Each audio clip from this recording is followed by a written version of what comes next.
questi giorni è in corso la Joint Stars 2019.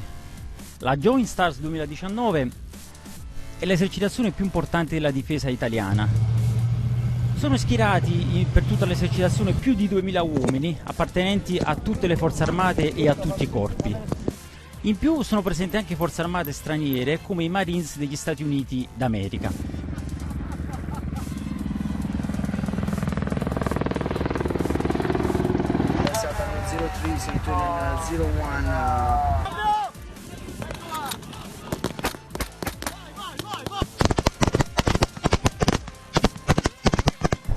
In questo momento ci troviamo in Sardegna dove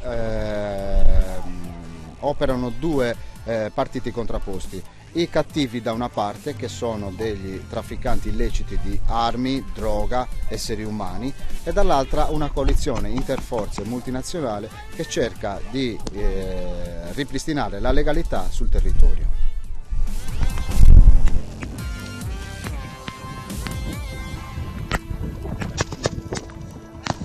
È in corso in questo momento un attacco simultaneo di un plotone di fanteria bersaglieri e un plotone di fanteria paracadutisti verso un deposito di sostanze chimiche che c'è insediato qua.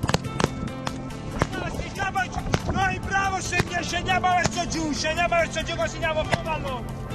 Vai!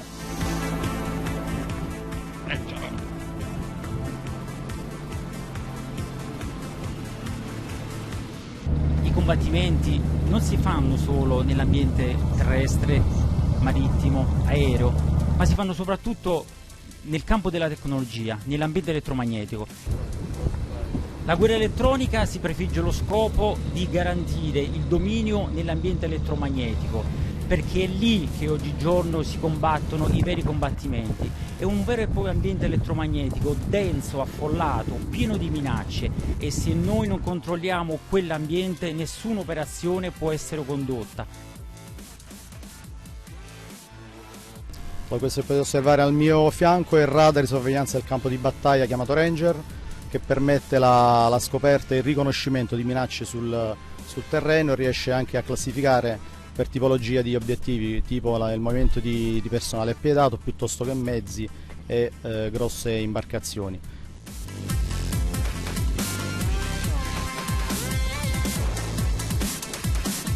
Questo invece è un aeromobile a pilotaggio remoto chiamato Raven, il quale si occupa della sorveglianza aerea del campo di battaglia ed è possibile pilotare lo stesso tramite una stazione a terra.